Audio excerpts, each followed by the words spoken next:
This is it, right? The rock stole? Aye, lad. The Council of Valkyries. The Valkyries are of Valhalla, are they not? Glad to see you're paying attention, brother. You are correct. Valhalla, the great hall of the Einherjar, is their home within Asgard. But while there, they are subject to the scrutiny of the All-Father himself. And relations between the Valkyries and Odin were tense during my tenure as his advisor. Why?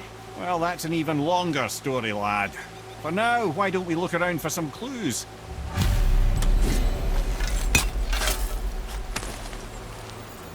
Well, that solves that treasure map.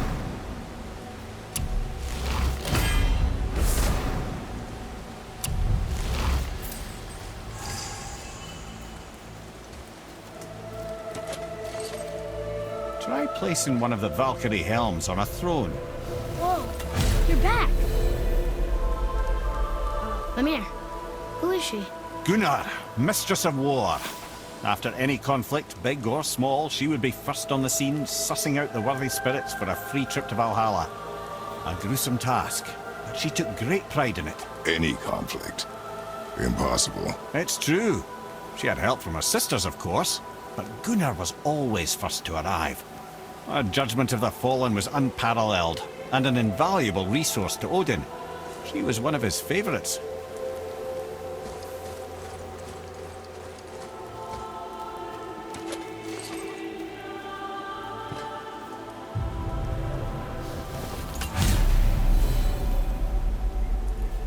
Ah, Gondul. Beautiful Gondul. And? Huh? That's it? Beautiful Gondul? No story or anything? Oh, sorry, lad.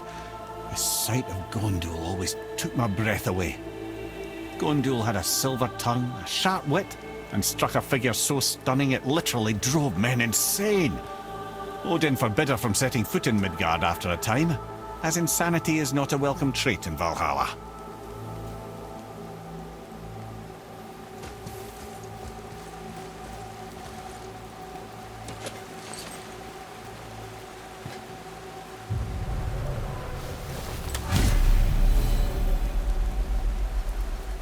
This is none other than Geirdriful, the Master of Arms in Valhalla, responsible for arming and training Odin's Einherjar.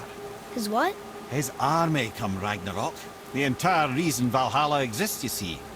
The Einherjar wait in the Great Hall endlessly, feasting, drinking, and fornicating themselves silly. Once Ragnarok begins, Odin calls them into service to fight on his behalf. Geirdriful had her hands full training that lot.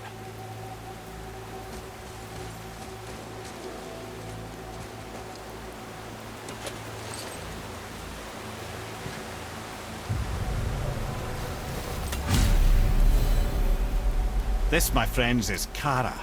Now, Valkyries are volatile by nature, but Kara, the lass is wild storm personified. A wild storm. Aye, calm and collected. Then the air would shift and the fury of her storm would unleash. It was beautiful in a way, assuming you could find proper shelter. Her tears would cleanse the blood-soaked battlefields.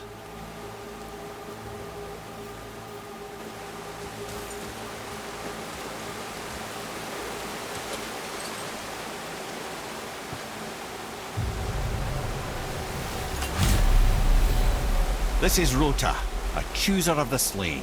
I thought all the Valkyrie did that. Not exactly, lad. Although that is what they're most famous for, and by far their greatest responsibility. You've seen what happens to the dead without the judgment of the Valkyries. Hellwalkers. That's right. Rota, Gunnar, Skuld. Without them to clean up the aftermath of battle, hell overflows with souls meant for Valhalla. A sorry state of affairs. Rota must be beside herself.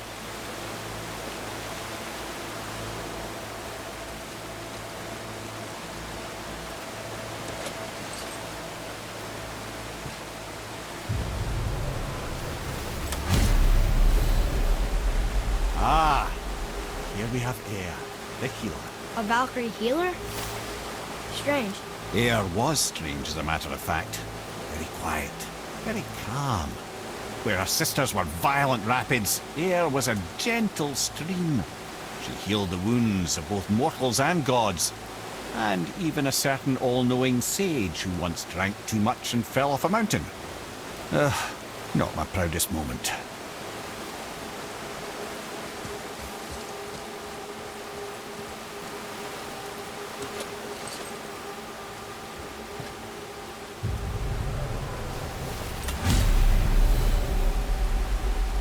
Well, well, Hilda, mistress of battle. She and Odin got on quite well, actually. Her and the other Valkyries, not so much. She would spend most of her time here in Midgard observing discord between the living, and sewing some up herself from time to time. She lived for conflict. Some say she was conflict personified. I wonder what will become of her now that she's free.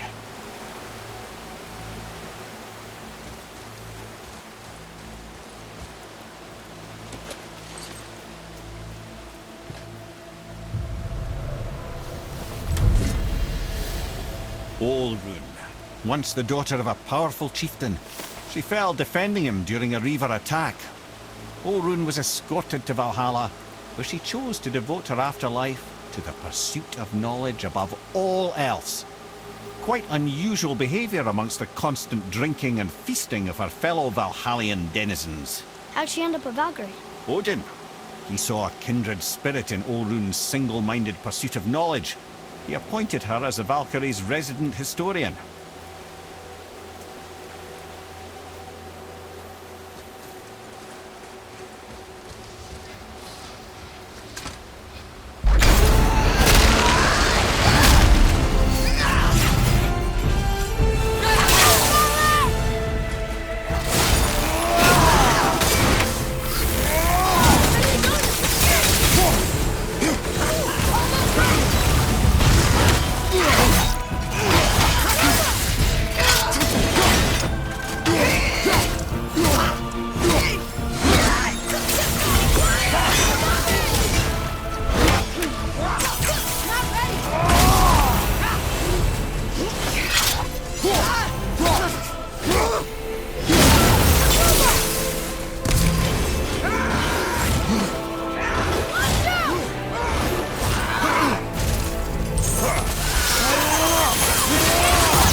Thank you, friends.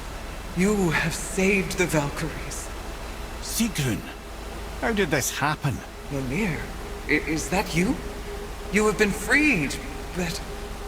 Freedom comes at a price, milady. You speak truly. Countless winters we served the All-Father. But only through his union to the Queen did we ever taste some measure of freedom. But aren't you the queen? There has only been one Queen of the Valkyries, the goddess Freya. When Odin severed her wings, I served in her absence, but it wasn't enough for the All-Father. He used an archaic piece of magic, corrupting my sisters. I tried to contain the damage by imprisoning them in places where they could cause no harm, but soon I lost myself as well. Sigrun, I'm sorry for being so worthless. I could have done something, or tried at the very least. What will you do now? I must reunite with my sisters. Together we can restore balance to the realms. You have the eternal blessings of the Valkyries.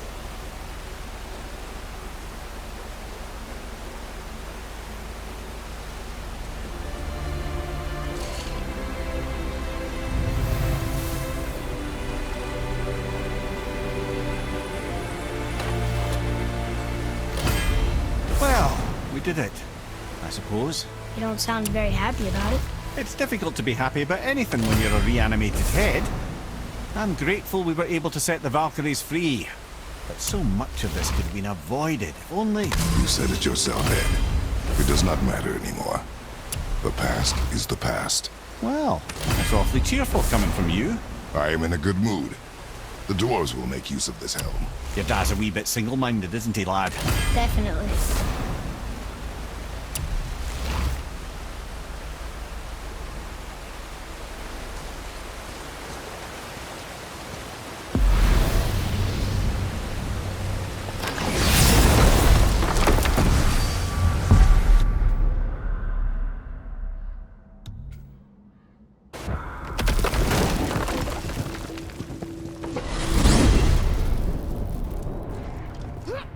Wait, so Freya is the Valkyrie Queen?